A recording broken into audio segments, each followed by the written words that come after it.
Well, he said in the post-fight, and he said he had it locked into start, and he could hear his spine sort of crackling. We're talking now a guy who's not only the best fighter on the planet, but has been wrestling and grappling for God knows how many years, and he's got the longest reach in UFC history. It was probably on. I don't think Ciryl just thought, well, this is my way out. He got put there a lot faster than what he expected. It's easy to say in hindsight, but I kind of wish I'd done it a lot earlier, because I'd turn up the fight week and everyone would be kind of like excited and happy, and I would just be there like I'm putting a brave face and drag myself through it. I'm gonna put on a masterclass. Let's leave it at that.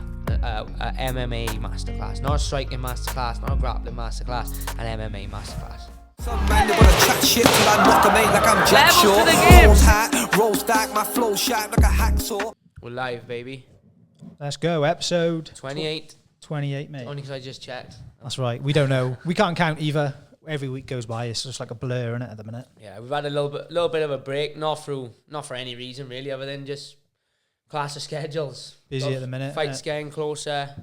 Training, well, obviously training's dying down now. It's what is it? Thursday today. So Thursday. we're like 10 a days. week out from the weigh-ins, or 8-9 days out from the fight. So obviously training will now dim back down a bit. But I've had a mental sort of 2 weeks. Obviously, Joe isn't a full-time podcast host, believe it or not. So It'd be nice. So yeah, we've been flat out. So we're gonna go with another little solo episode, and then hopefully we'll get someone in after the fight. Then. Yeah, once the fight's done, it'd be good to get guests on again, wouldn't it? But it's hard to arrange us two, let alone trying to match up with someone else, isn't it? I know. We will sort it out though. We are exploring some avenues where we'll get some people in. We need to go on tour, don't we? It'd be good to like go around the country and do like 5 in a day or something. It'd be good to get Liverpool way. I went to Chester this week to train with my S&C coach Paul Reed, and it's not far from Liverpool. And I know where Paddy, I don't know if he still uses it when he's in Liverpool, but he used to film his podcast at this place in Liverpool. It's like a podcast studio. Yeah. And a lot of the big podcasts from up there, they don't have like their own studio. They just rent a room. So we could always do that. See if I could get Paddy and Molly on. You know, even people like Aspinall doesn't live a million miles from me. It'd be nice that's it, mate. We'll see what we can do. We might make no promises because it may all fall through. Yeah, it could happen. It'd be good though, wouldn't it? Just to mix it up a bit, because you kind of, not that we've done everyone around here, but it's a awkward place to travel to, isn't it? Yeah, we are in the back end of Beyond. And yeah, I think when people come here and turn up outside, they're like, "What the fuck is this?" Especially with the snow at the minute, we got snow on foot, so get your crampons on, innit? Where we start, Jon Jones, Johnny Jones. Bones, what a fight, mate! the GOAT. Well, I say what a fight. It wasn't much. What a finish! What a performance! Yeah, fucking unbelievable. It was a bit anticlimactic until the end, to be fair. Well, the whole thing, I suppose, because it happened so fast. Because, you know, we had all these questions. I've seen it online all week. It was, you know, as age caught up with him, as the 3 years off caught up with him, how was he going to carry the weight? Is he going to slow his speed down? But we didn't really get to see none of that. He literally did, to be fair, what he said he was going to do. He said he was going to come out and make it look dominant from the start. And do you think Ciryl looked a bit like sheepish? He didn't know what to expect, I don't think, did he? Well, I think he obviously knows, didn't he, after that Francis fight, that when he fights a guy like Jones, they're going to come and wrestle. And the fact that Francis kind of had his way with him in the wrestling that was the narrative going into the fight. I mean, is if Francis can do that to him, imagine what Jon can do. And although Jon hasn't probably got the size and the strength of Francis, technically, he's been wrestling since he was 7 years of age. He's took guys like DC down.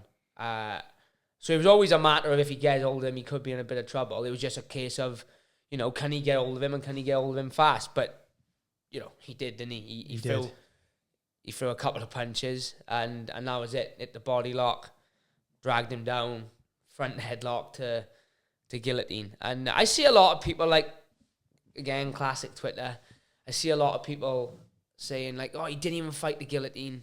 You know, it didn't even look on. And it's like, let's just be aware that Jon Jones has got an 84-inch reach.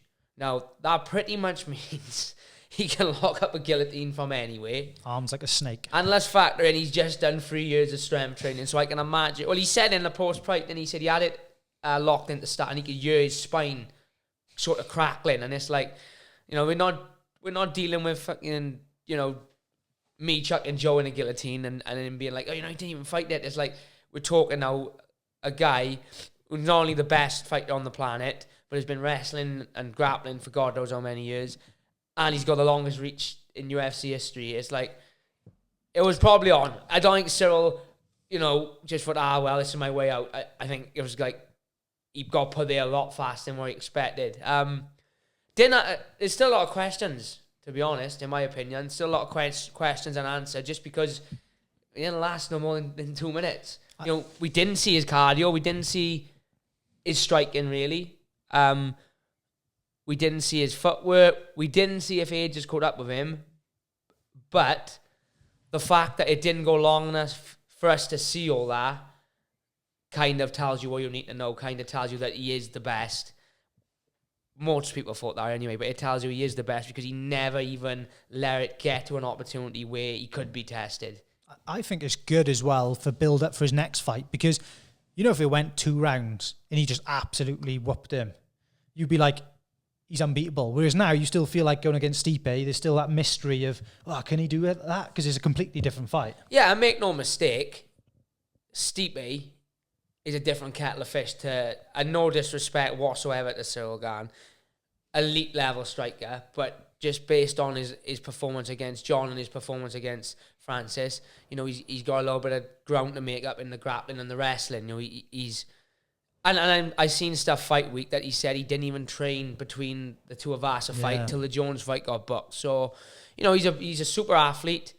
He's an elite level striker. He just hasn't got that experience and that skill in that area to allow him to compete with someone like Jon Jones. Now, you look at Stipe, he's not a guy who's known for going out and wrestling people, but he is a former D1 wrestler. He's stuffed takedowns against guys like, DC. He's fought a lot of guys who have tried to just take him down. Plus, and he's not bigger than Gane, but I would say, they don't call him the heavyweight GOAT for a reason. He's had most UFC title defenses.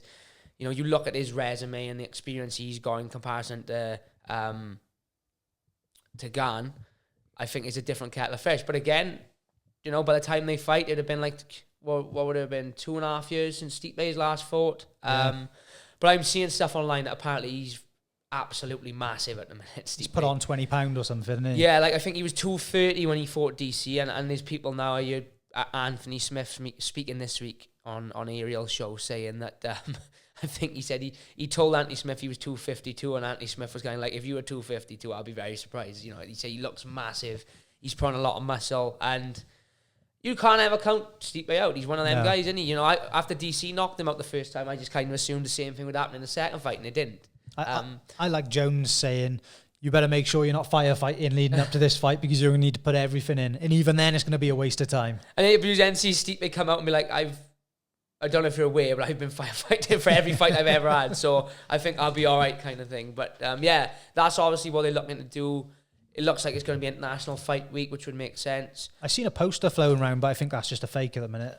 It surely is. Yeah, I don't think they would have, officially confirmed anything yet. I think obviously the fact that Stipe was there and the fact that Jones kind of called him out. But in terms of the bigger picture, hard to deny now that Jon Jones is pound for pound number one again, and hard to deny that he's not the greatest of all time. When you look at the accolades. And one interesting thing that came out last week is USADA have actually changed, or not changed the rule, but it was basically the picogram scenario he had a couple of years back. At that flag today, the number then at what he tested positive for would still be classed as within the legal limit. So it kind of, sort of, to an extent, I suppose he did break the rules at the time, but if it was based on like today's rules, then it wipes that slate clean. He wouldn't have tested positive. Good timing, that, isn't it? Yeah. Just before his next fight, isn't it? Perfect timing. Might be coincidence. Maybe had a few more picograms in it this time. Maybe, but yeah, in my mind anyway, undoubtedly the greatest to ever do it. And again, when you think how good and how dangerous Francis is, all right, he's not the most technical guy, but he's like starching people in 20 seconds, and not your average Joe. He starts Stipe, he starts Cain Velasquez, he starts Curtis Blades. There was one other as well that I can't remember. But when you think Gane outpointed him for like 2.5 rounds, and maybe if Gane sat back on a knee lock in the 5th round, he might have won the belt. and then you think Jon just come out and does that. It's almost as if he just showed like complete disregard for his skill. He was just kind of like, I don't really care what you bring to the table. With the spin and everything. It was like half-hearted as well, wasn't it? He kind of just looked at him as if like, I'm just going to come out and do this. Yeah. And there's nothing you're going to be able to do to stop me. And in my mind, that's why he is the best, because it's kind of like, doesn't matter how good you are at anything, he'll always find a way to make you weak. And that's exactly what he done.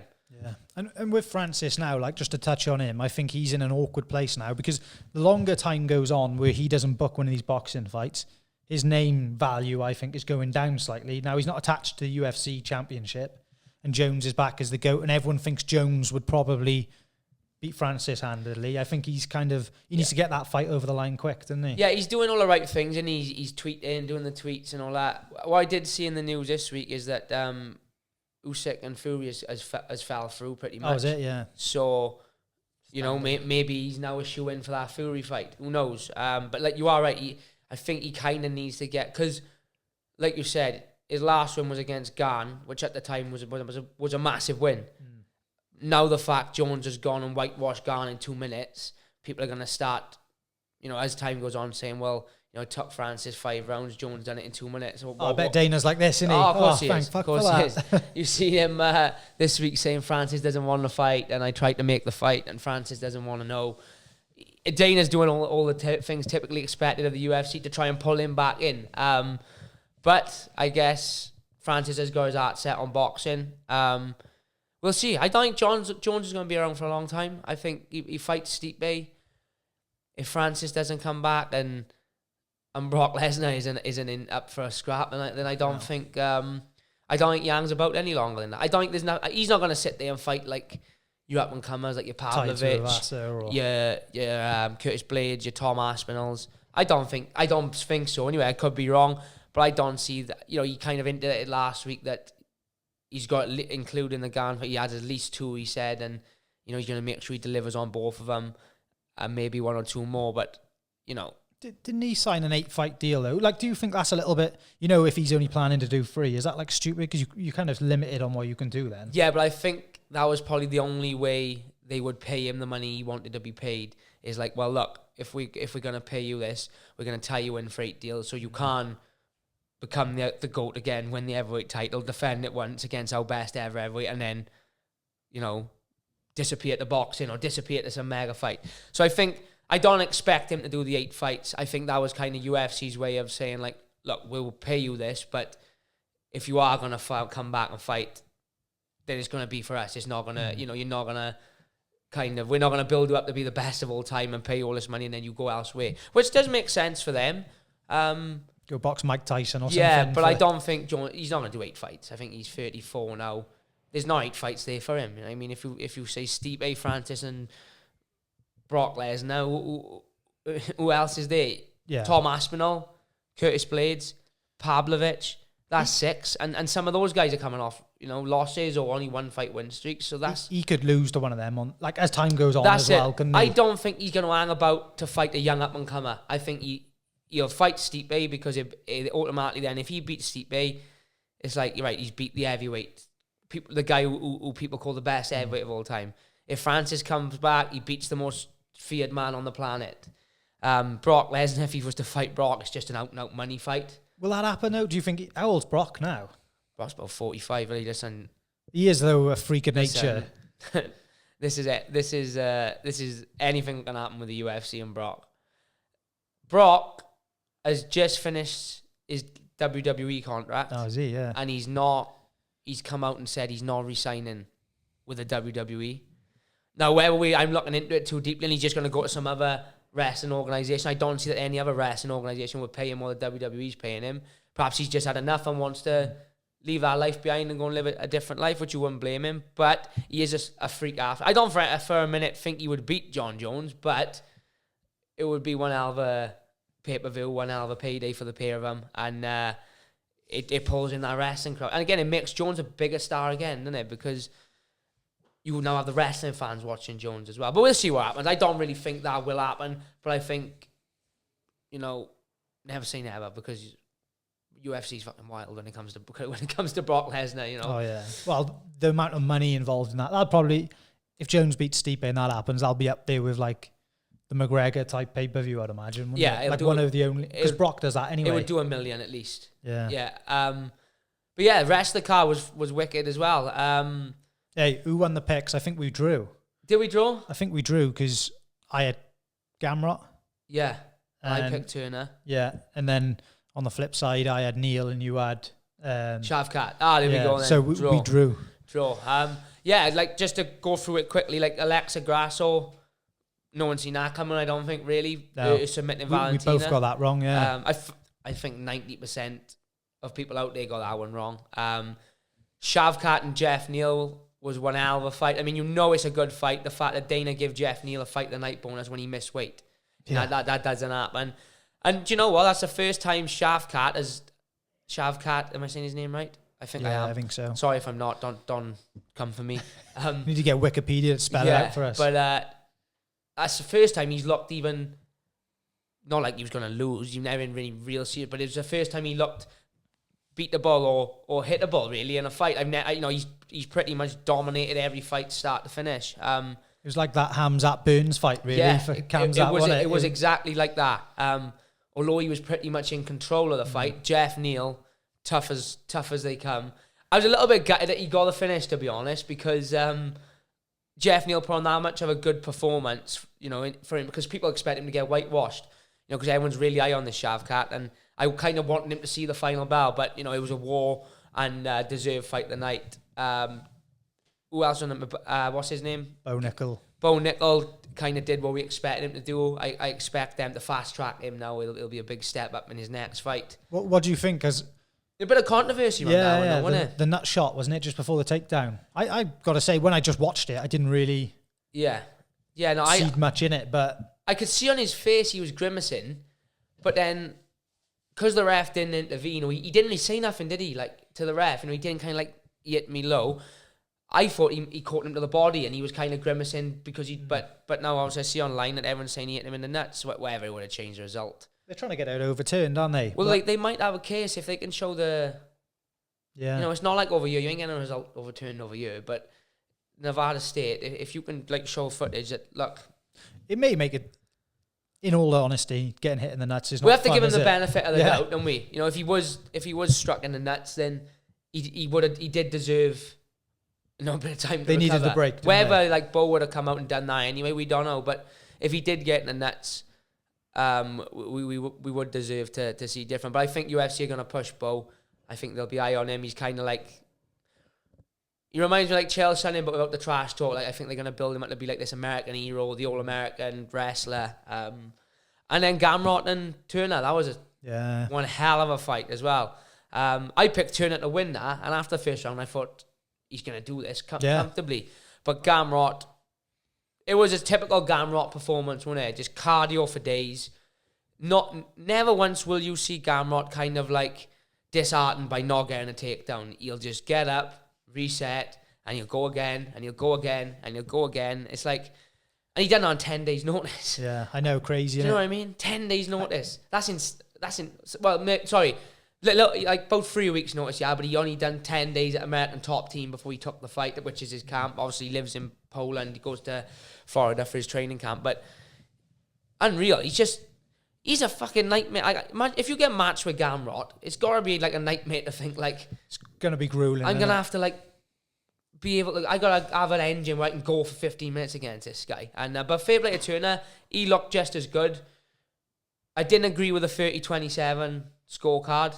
Whoever scored it there, but I did think it was a fair decision to 2-1 to Gamrot, because I think it was the one round Turner sort of had him hurt a little bit, and then Gamrot turned it right round, took him down, dominant position, pounding him. He's a bit of a nightmare for everyone, Gamrot, as is Turner, mind 6'3" at lightweight. That ain't no. Hey, how can you even get to that weight at that height, isn't it? How tall are you? 5'9". 5'9", yeah. 5'9" on a good day. Crazy, isn't it? But and you've seen him have some tough weight cuts, Turner. You've seen him on the scale a couple of times, look ropey, but this time he looked great. He was smiling. He was talking to the guys behind the cameras. So, yeah, I mean, great card. Talking about weight, how are you feeling right now, being going into the fight week 145 rather than... Hell of a lot better than I did at 135. Let me tell you. Let me tell you, if I was at 135 now, we wouldn't be doing no podcast a week before the weigh-ins. No, I can remember going over and filming you in pads before you went off to fight Ricky Simone, and like there's a big difference in how you are anyway, I would say. Yeah, it's it's Thursday today, so like a week today I'll be cutting the weight, and we're well on. I'll put it this way: I'm around about the same weight now that I kind of am like the Wednesday before the weight cut at bantamweight, and that's after cutting, like at bantam I'd be cutting carbs for about a week and a half before, whereas I'm still eating pretty much the same diet I've ate all the way through camp. We haven't cut anything back yet. Obviously we'll start to taper it off now over the weekend, especially Sunday going into Monday going into Tuesday, but it feels good. Like I'm still doing 3 sessions a day. Things now compared to like 6 weeks ago, obviously again a little bit tougher because like the body's a bit worn from camp. So I'm looking forward now to that fight week where it's kind of like just short, sharp sessions twice a day and literally just sweating to get our weight down. But you know what? Like if I feel so much better. It's easy to say in hindsight, but I kind of wish I'd done it a lot earlier because I'd turn up the fight week and everyone would be kind of like excited and happy, and I would just be there like I'm put on a brave face and drag myself through it.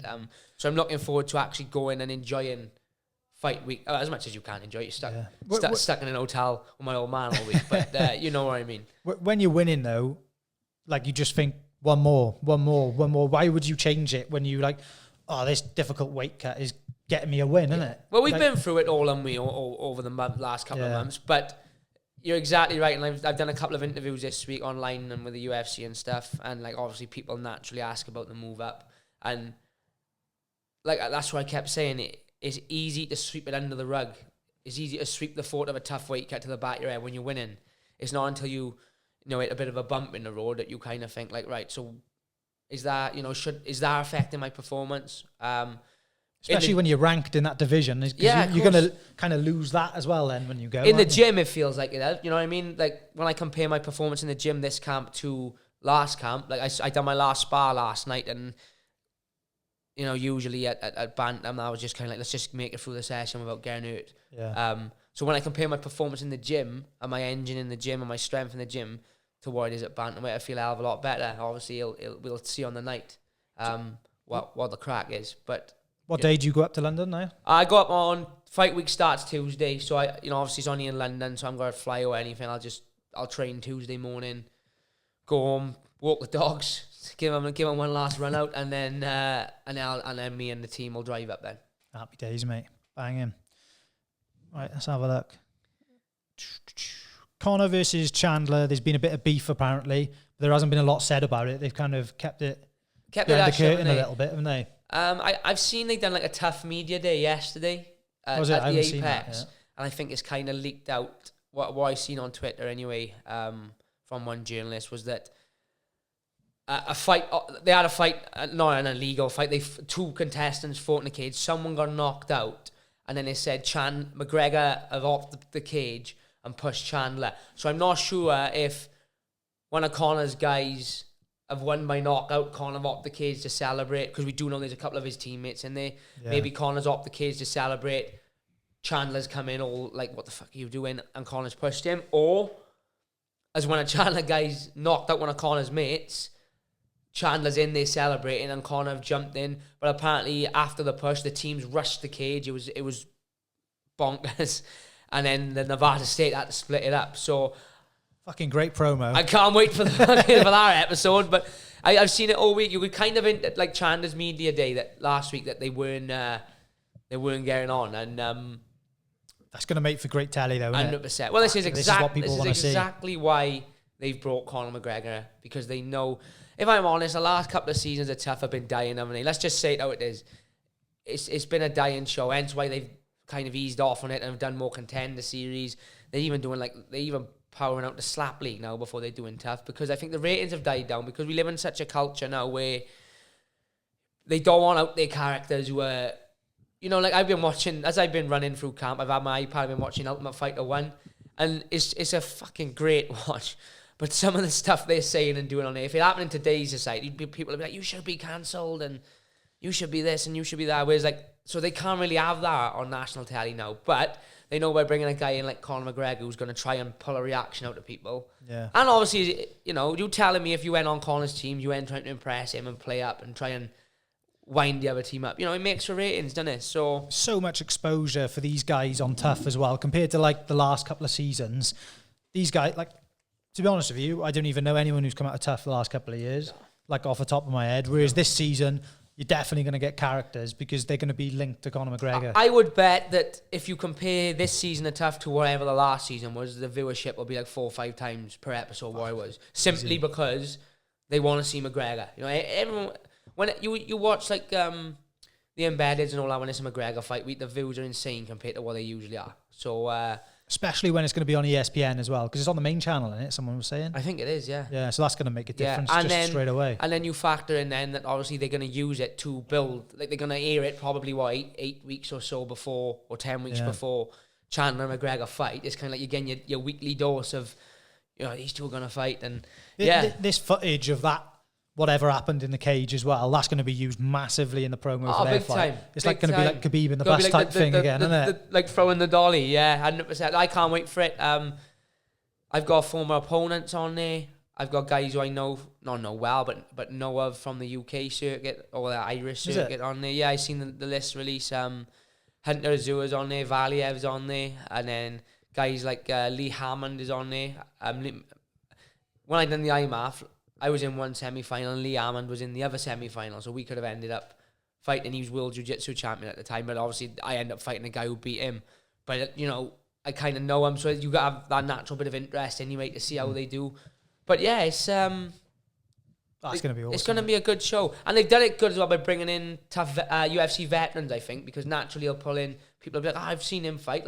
I wonder how he gets on. But yeah, the views are going to be insane on it, I think.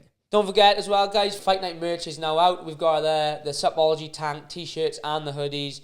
Both can be found for the link in the description. Go to the Supology website if you can't find the link. Appreciate all the support, and I look forward to seeing everybody rocking them on Fight Night. So we've had a pay-per-view this weekend. We got a week now. You got Jan versus Merab, which is a quality fight. Just a quick prediction on that one. I think Jan beats him over 5 rounds. Do you think? Yeah, I think so. Yeah, I think.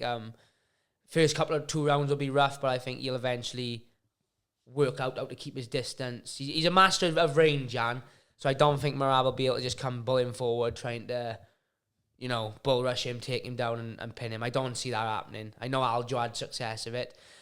I think Merab is probably as good a wrestler as Aljo. I don't think jiu-jitsu-wise he's, you know, like Aljo will jump on the back and pin you. So yeah, that's an interesting fight. And then obviously we got London, which is a pay-per-view. So 2 weeks apart as well. They don't usually do that. No, they don't. They don't. So other than my fight, obviously, that everyone wants to hear about, the card's massive as well. You got Leon and Joe's alarm's going off. Time to get out of bed. You got Leon and Usman in the main event. Banging trilogy. Well, we haven't had a trilogy in the UFC for a long time. I don't feel like not a true one either. Where it's like one. Yeah, the last one I can think of is DC and Stipe. Yeah. Oh, mate, this is going to be awesome. I think the build-up as well. I see. Oh, tell her, like, you got Moreno and Figueiredo. Oh, yeah. Well, they are now 5 or 6. they fought 4, haven't they? Yeah, mental. You had the draw. You had Moreno win. You had Figueiredo win. And I've had Moreno win again. So, but yeah, it's going to be a hell of a fight. Like you said, it is a true trilogy. Usman beat him years ago. It's just a story. Like the BT put do you see it? They put out like a 24-minute clip on it. It was like Leon fight week, and then showed the fight. And I seen your dad share it literally just before I got here, so I didn't have a chance to watch it. It was unbelievable. Like just when you think our fight could go in terms of how you want to win a title, like dominated the first round. No one gave him first man to take Usman down, controlled him comfortably. Then the altitude kind of kicked in, and Usman got his game going, and then he got wrestled for like 3 rounds. Well, and after the 5th round as well, and you kind of reserved something. And just Usman was just too good. The commentators are writing him off, and then wham, it's him with a fucking head kick from hell. He's not cut from that cloth. Yeah, boom, bang, unbelievable. The commentary couldn't have timed it better. Nah. the knockout, Usman's pound for pound number 1 at the time, and he just absolutely starched him. You couldn't write it, and then to do the rematch there, and they flipped the script, and it's like, right, yeah, you can do the rematch, we got to do it in Leon's home country. It's just a massive fight. It's a massive, massive fight. There should be billboards in every city in the UK of it, in my opinion. It's not enough. I don't feel like there's been... I think it kind of sells itself maybe, but the promo hasn't been... No, but it doesn't sell. It sells itself to the hardcore fan. True. But I think to... Are we good down there? Yeah, we're good, mate. But to your average fan, who just tunes in to watch McGregor and Jon Jones, it doesn't really sell itself because, neither of them are massive trash. So Usman built up a big name for himself.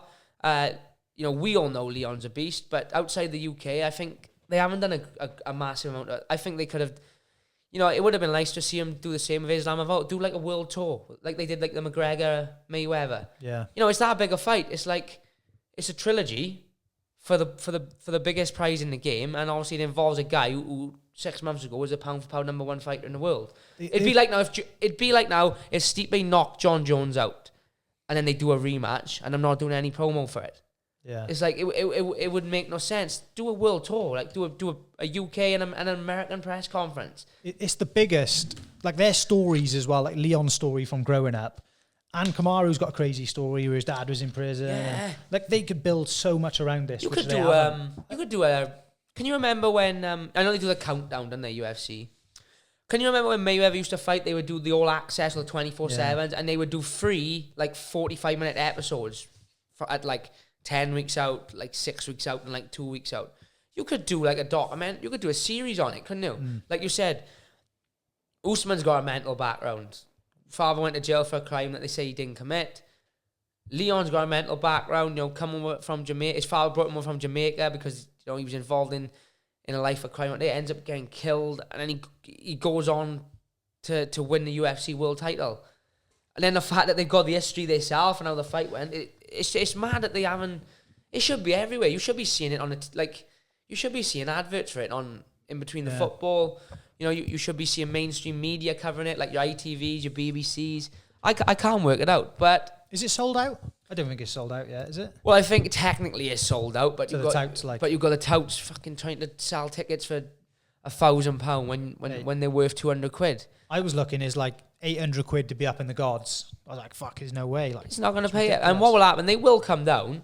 They'll come down on the day because people are like, if you've paid £400 for 2 tickets and you're trying to sell them for £1,000 and you can't sell them, then you're £400 out of pocket. So you rather me. So I mean, I've said that to a few people. If you can afford to risk it and go up there on the day, there's always people outside shifting tickets, and they get desperate towards the end. They get desperate, of course they will. But yeah, it would have been nice to see it in Cardiff. It would have been nice to see it in a stadium, but that doesn't take away from the fact it should be massive promo behind it. Do you know what I mean? Like when you think of the Conor Ben and Eubank fight, the amount of promo that was done for that. Yeah. And domestically in the UK it was a massive fight, but this fight should be bigger because as good as Conor Ben and Eubank are, they're not elite. They wouldn't be classed as elite world level yet anyway. What you could do with this is as big as that, if not bigger. Bigger, should be bigger. They had loads. Again, you got Leon, who's the number 1 in the world. You got Usman, who's number 2, and who used to be the pound number 1, the most decorated, apart from GSP or along with GSP, the most decorated welterweight to ever be in the octagon. Yeah, I was not massive promo for it. I don't know, but regardless of all that, even if you're only an hardcore fan watching it, I think we'll be in for a treat. I for one will be looking forward to going back to the hotel and watching it on the TV. Yo guys, thanks for watching again. Fight week is finally here, so we're back to it. And you can also catch us on Patreon under the Tanked Up podcast. If you want to show us support on there, we really do appreciate it. And the more support we get there, the more content we can keep putting out for you. So thank you all as always, and I'll see you on the flip side of UFC 286. You can't stay there, can you? Is that like... No, I think so basically I think it's like a security issue. Obviously you can go back, you get given so many tickets per fighter. You get given 4 tickets, whether you want to give them away or keep them for you and your team, you can. The issue with the O2 is you have to leave after the fight because you can't take your bags into the O2. So you have to, you can't, like, because since COVID, for some reason, they don't let you shower after the fight. You literally finish your fight, you see the doctor, the commission will bring your bags to the bus, you get on the bus, go back to the hotel. We did it last time, we went back for the after party, and it took us like 40 minutes to get from the hotel to the O2, and I was using the tube, and like, we timed it terrible, because as we come out of the tube, the show had just finished.